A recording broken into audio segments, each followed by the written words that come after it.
Hello, and thank you for joining my talk. My name is Irene Heidt. I'm a postdoc researcher at the University of Potsdam, which is located in Germany. My presentation is titled The Politics and Ethics of Teaching Multilingual Students in German Citizenship Education. And this is the outline for my short provocation, which starts off with an introduction to the research design, followed by an illustration of how Mrs. Ahmadi approaches controversial topics in her civics class, and the ethical political implications it has for language teacher education.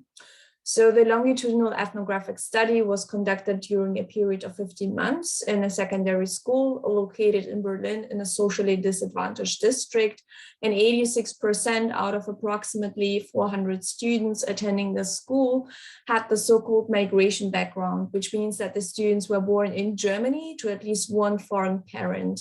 And so this increasingly heterogeneous classroom constitution in terms of language, culture, and religion has made the teachers of the focal school not only teach the subject matter, but also teach the German standard academic language across the curriculum.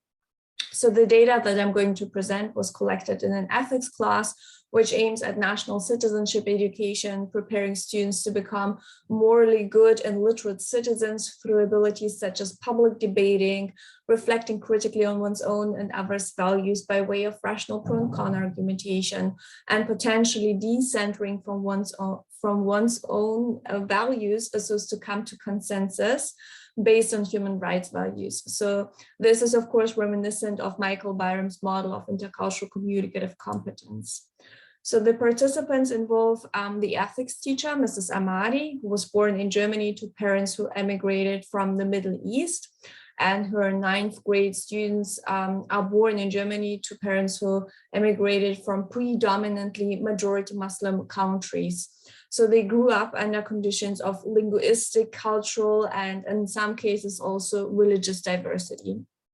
The data was collected in the context of a larger dissertation project where I employed a variety of methods to collect the data. So for instance, I audio recorded and observed one politics and 2 ethics classes, conducted interviews with the instructors, students, and the school's principal, but also collected class-related pedagogical documents.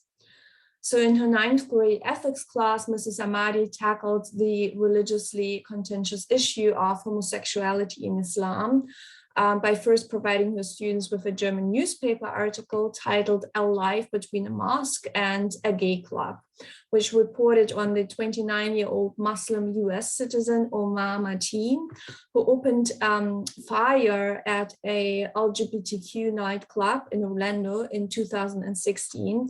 So he was reportedly a regular visitor of the nightclub and an active user of homosexual dating apps, which is why he was assumed to be conflicted about being Muslim and homosexual. So after having read the newspaper article, Mrs. Ahmadi asked her students if they can understand Mateen's conflict, inner conflict, pain, and anger.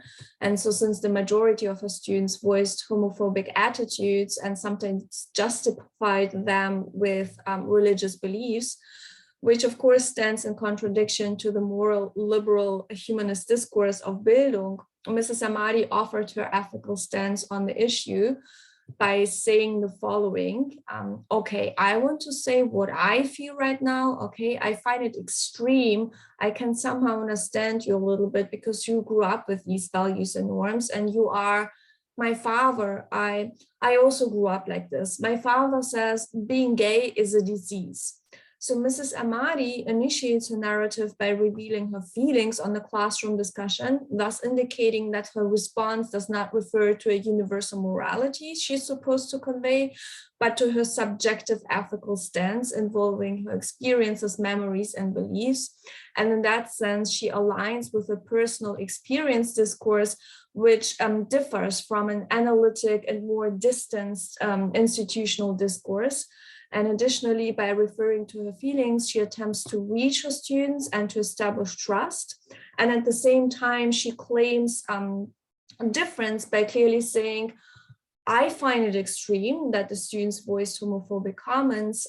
However, she tones down her claim by showing understanding for her students' subject positions as they grew up with these values and norms, which means that their habitus embodies the worldviews, attitudes, and beliefs of the social and religious community they grew up in.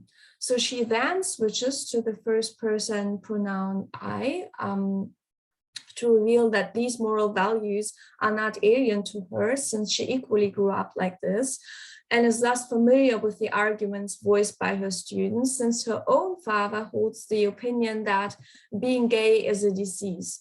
So the subsequent interruption by a female student saying my father says the same evidences that she aligns with Mrs. Ahmadi's story and perceives her to be one of us. However, since another student argues in accordance with a view that homosexuality is a disease, Mrs. Ahmadi clearly articulates difference by saying, yes, but for me, I can say that for me, my father has a misguided thinking, well, a thought error. For me, being gay or lesbian is not a disease. For me, it's just a different way of life, and it's absolutely okay for me. So her account is marked by a 5-time repetition of the evaluative marker for me, which indexes her subject position and at the same time marks her episodic dimension of her account. And so in this respect, Crookes makes a distinction between the episodic and the configurational dimension of the narrative account. So the episodic dimension refers to the linear representation of time, including the sequence of episodes which make a story into a whole. And so when applied to Mrs. Ahmadi's response, the following chronology of episodes becomes visible. So the first sentence is initiated by the conjunction but, indicating her subject position, which stands in contradiction to her father's worldview. This is further articulated in the second line, where she uses the lexical choice of misguided and error, which clearly marks detachment. And this is further reinforced by Mrs. Ahmadi's negation of her father's view in line 3. And additionally, lines 2 and 3 reveal Mrs. Ahmadi's ambiguous stance of being inevitably tied to her family and yet detaching herself from the verbal ideological world she was socialized into. So these lines refer to her individual act of valuation, which means her individual interpretation of the world as conditioned by her past experiences. And her ethical stance is further explained in line 4, where she opens up a different perspective on the issue. And the ending of her narrative includes an evaluation of certainty as signaled through the adverb absolutely, and the main point of her account, namely that a different lifestyle is absolutely okay for her. So besides the episodic dimension, a narrative also involves a configurational dimension, which is deeply temporal, and that it includes the speaker's historicity up to the point of narration.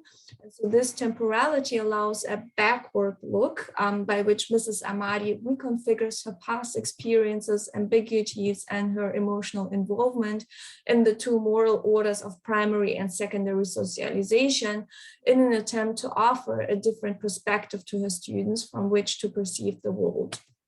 So indeed, the teaching profession has significantly changed in today's globalized world of increased migration, mobility, and multilingualism. As Mrs. Ahmadi's case has shown, teachers mediate between conflicting moral discourses and worldviews, which requires a political and an ethical stance. So the political dimension involves the moral order of the larger German imagined community, which sets the epistemological limits to what will count as an acceptable and legitimate subject position in terms of tolerance towards homosexuality. By contrast, the ethical dimension includes Mrs. Ahmadi's subjective truths, beliefs, and desires, which are inextricably linked to the political dimension. So accordingly, dealing with controversial topics does not only require teachers' objective, moral, and factual knowledge, but ultimately an acute awareness of their embodied dispositions. So Mrs. Ahmadi utilizes these embodied positions, including her subjectivity and historicity, so as to establish a relationship of trust to her students, while at the same time making her students see and believe that the topic of homosexuality is perceived differently from the larger collective timescale. So thus, teaching language and culture does not only involve pedagogic choices, but ultimately ethical choices, which is in line with Kubanyova's call to educate future language teachers towards responsive meaning makers in the world, including teachers who do not shy away from the politics of social worlds in which their practice is allocated, but who at the same time are committed to growing their capacity to respond in the particular moment of an educational encounter. So giving a response to the other, as Mrs. Ahmadi's case has illustrated, cannot be conceived as being impartial, impersonal, or neutral, but necessarily involves teachers' identity-relevant vision.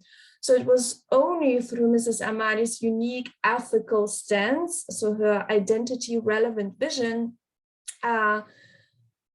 which is rooted in her subjectivity and historicity, and also her sensitivity to the political, moral, and cultural context, that allowed her to reveal to her students new facets and possibilities of how to perceive social and religious reality differently, thereby raising her students' historical and cultural awareness.